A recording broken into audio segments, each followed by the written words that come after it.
నమస్కారం. పురాణస్ ఆఫ్ భారత్కి స్వాగతం. ఓం నమ శివాయ. శ్రీ శివమహాపురాణము రుద్ర సంహిత సతీఖండము 35వ అధ్యాయం. దక్షుని యజ్ఞమును రక్షించుటకు విష్ణుదేవుని ప్రార్థించుట. శివద్రోహము వలన కలిగిన సంకటమును నివారించుటకు విష్ణుదేవుడు తన అసమర్థతను తెలుపుచు దక్షునకు నచ్చజెప్పుట. సైన్యముతో కూడి వీరభద్రుడచటకు వచ్చుట. దక్షుడు పలికెను, దేవదేవ శ్రీహరి విష్ణుదేవ దీనబంధు కృపానిధి, మీరు నన్నును నా యజ్ఞమును రక్షింపవలెను. ప్రభు, మీరే యజ్ఞరక్షకులు, యజ్ఞమే మీ కార్యము, మీరు యజ్ఞస్వరూపము, యజ్ఞము నశించకుండా మీరు కృప చూపవలెను. బ్రహ్మ పలికెను, మునీంద్ర, ఇట్లు సాదరముగా అనేక విధముల ప్రార్థించి దక్షుడు శ్రీహరి పాదములయందు సాగిలపడెను. అతని చిత్తము భయముతో వ్యాకులపడుచుండెను. అతని మనస్సు గాబరా చెందసాగెను. ఆ ప్రజాపతిని లేవనెత్తి అతడు చెప్పిన మాటలను విని శ్రీహరి దేవాదిదేవుడగు శివుని స్మరించెను. తనకు ప్రభువు మహదైశ్వర్య సంపన్నుడు పరమేశ్వరుడగు శివుని స్మరించి శివతత్వము నెరిగిన శ్రీహరి దక్షునికి నచ్చజెప్పుతూ ఇట్లు పలికెను. శ్రీహరి నుడివెను, దక్ష, నేను నీతో తత్వ విషయమును చెప్పుచున్నాను.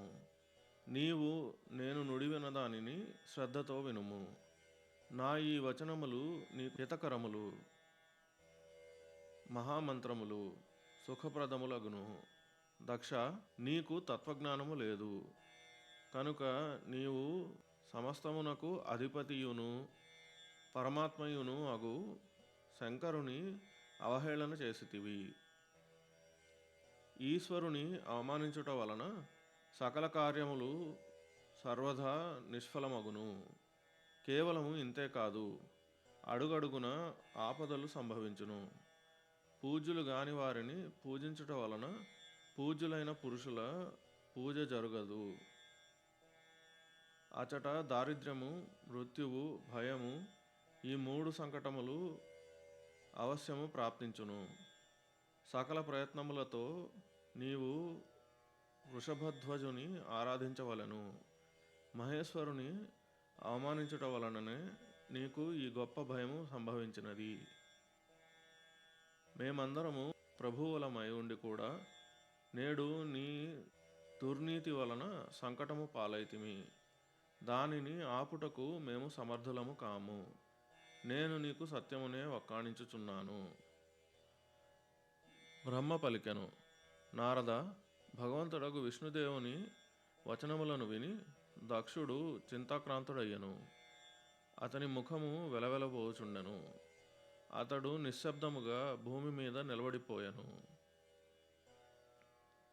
అదే సమయమున భగవంతుడగు రుద్రదేవుడు పంపిన గణనాయకుడు వీరభద్రుడు తన సైన్యముతో యజ్ఞస్థలమునకు వచ్చి చేరెను. వారందరూ గొప్ప వీరులు, శూరులు, నిర్భయులు, రుద్రునితో సమానమైన పరాక్రమవంతులు. శంకర భగవానుని ఆజ్ఞతో అచ్చటికి వచ్చి ఉన్న ఆ గణములను లెక్కింప సాధ్యపడేది కాదు. వీర శిరోమణులకు రుద్ర సైనికులు బిగ్గరగా సింహనాదములు చేయసాగిరి. వారి మహానిస్వనముతో 3 లోకములు ప్రతిధ్వనించుచుండెను. ఆకాశమంతయు ధూళిచే కప్పబడెను. దిశలు అంధకార వృత్తములయ్యను. సప్తద్వీపములతో కూడిన పృథివీ అత్యంత భయముతో వ్యాకులత చెందెను.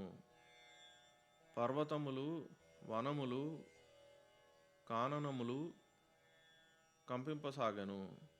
సముద్రములన్నీయు ఆటుపోటులకు గురి అయ్యను. సకల లోకములను నశింపచేయు సామర్థ్యము గల ఆ విశాల సైన్యము చూసి సకల దేవతాదులు చకితులైరి. సేనలు ఉద్యమించుట చూచి దక్షుని నోటి నుండి రక్తము స్రవించెను. అతడు తన భార్యను తీసుకొని విష్ణు భగవానుని పాదములకు సాగిలపడి ఇట్లు పలికెను. దక్షుడు ప్రార్థించెను. విష్ణుదేవ మహాప్రభు, మీ బలము చేతననే నేను ఈ మహాయజ్ఞమును ప్రారంభించి తిని. సత్కర్మ సిద్ధి కొరకు మీరే ప్రమాణమని చెప్పుదురు. విష్ణుదేవ, మీరు కర్మలకు సాక్షి స్వరూపులు, యజ్ఞములకు పరిపాలకులు. మహాప్రభు, వేదములలో చెప్పిన ధర్మమునకు బ్రహ్మదేవునకును మీరే రక్షకులు. కనుక ప్రభు, మీరు అందరికీ ప్రభువులు. ఈ యజ్ఞమును మీరే రక్షింపవలెను. బ్రహ్మ పలికెను. దక్షుని అత్యంత దీనవచనములను విని విష్ణు భగవానుడు శివతత్వ విముఖుడగు దక్షునకు నచ్చచెప్పుచు ఇట్లు పలికెను. శ్రీ మహావిష్ణువు పలికెను. దక్ష, ధర్మ పరిపాలన విషయమునందు నా సత్య ప్రతిజ్ఞ సర్వత్రా ప్రసిద్ధము. నేను నీ యజ్ఞమును రక్షింపవలయను, ఇందులో సందేహము లేదు. కానీ దక్ష, నేను చెప్పుదానిని సావధానముగా వినుము. నీవు నీ క్రూర బుద్ధిని వదిలిపెట్టుము. దైవక్షేత్రమగు నైమిషారణ్యమున జరిగిన ఘటనను నీవు జ్ఞాపకము తెచ్చుకొనుట లేదు. నీ చెడు బుద్ధి వలన దానిని విస్మరించితివి. ఇచట ఏ దేవుడు కూడా భగవంతుడగు రుద్రుని కోపము నుండి నిన్ను రక్షించుటకు సమర్థుడు కాడు. దక్ష, నిన్ను రక్షించుటకు ఎవరికి అభిమతము కాబోదు. నిన్ను రక్షించుటకు ఉద్యమించువాడు తన దుర్బుద్ధినే పరిచయము చేసినట్లగును. దుర్మతి, ఏది కర్మయో ఏది అకర్మయో నీకు అర్థమగుట లేదు. కేవలము కర్మయే ఎప్పుడైనను ఏమి చేయుటకు సమర్థము కాదు. దేని సహయోగము వలన కర్మయందు కొంత సామర్థ్యము కలుగునో దానినే నీవు స్వకర్మ అని తెలుసుకొనుము. భగవంతుడైన శివుడు తప్ప కర్మయందు శుభమును చేకూర్చు శక్తిని ప్రసాదించువారు ఇంకెవరునూ లేరు. శాంతుడై ఈశ్వరుని యందు మనస్సును లగ్నము చేసి ఆ స్వామి అందలి భక్తితో కార్యమనరించు వారికి శివభగవానుడు అప్పటికప్పుడు ఆ కర్మఫలము నొసగును. కేవలము జ్ఞానమును ఆలంబనము చేసుకొని ఈశ్వరుడు లేడను వాదముతో ఆ పరమేశ్వరుని అంగీకరించని వాడు శతకోటి కల్పముల వరకు నరకమునందే పడి ఉండును. కర్మపాశబద్ధుడగు జీవుడు ప్రతి జన్మయందు నరకయాతనలను అనుభవించును. ఎందుకనగా వాడు కేవలము సకామకర్మ యొక్క స్వరూపమునే ఆశ్రయించువాడగును. భగవంతుడగు రుద్రుని క్రోధాగ్నిచే ప్రకటితుడైన శత్రుమర్దనుడగు వీరభద్రుడు యజ్ఞశాల ప్రాంగణమునకు వచ్చి చేరను. ఇప్పుడు అతడే సమస్త రుద్రగణములకు నాయకుడు. మన వినాశనమునకు వచ్చెననుటలో సందేహము లేదు.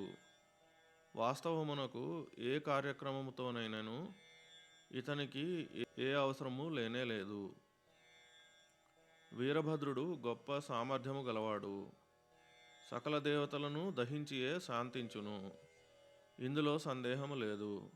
మహాదేవుని శపథము ఉల్లంఘించి నేను భ్రమకు లోనై ఇచట నిలిచి ఉన్నాను. నీతో సహా నేను ఇప్పుడు ఈ కష్టము ఎదుర్కొనవలసి వచ్చినది. విష్ణుదేవుడిట్లు పలుకుచుండగానే వీరభద్రునితో సహా శివగణ సైన్యము సముద్రము వలె పొంగిపొరిగినది. దానిని సకల దేవతలు చూసిరి. 35వ అధ్యాయం సమాప్తం.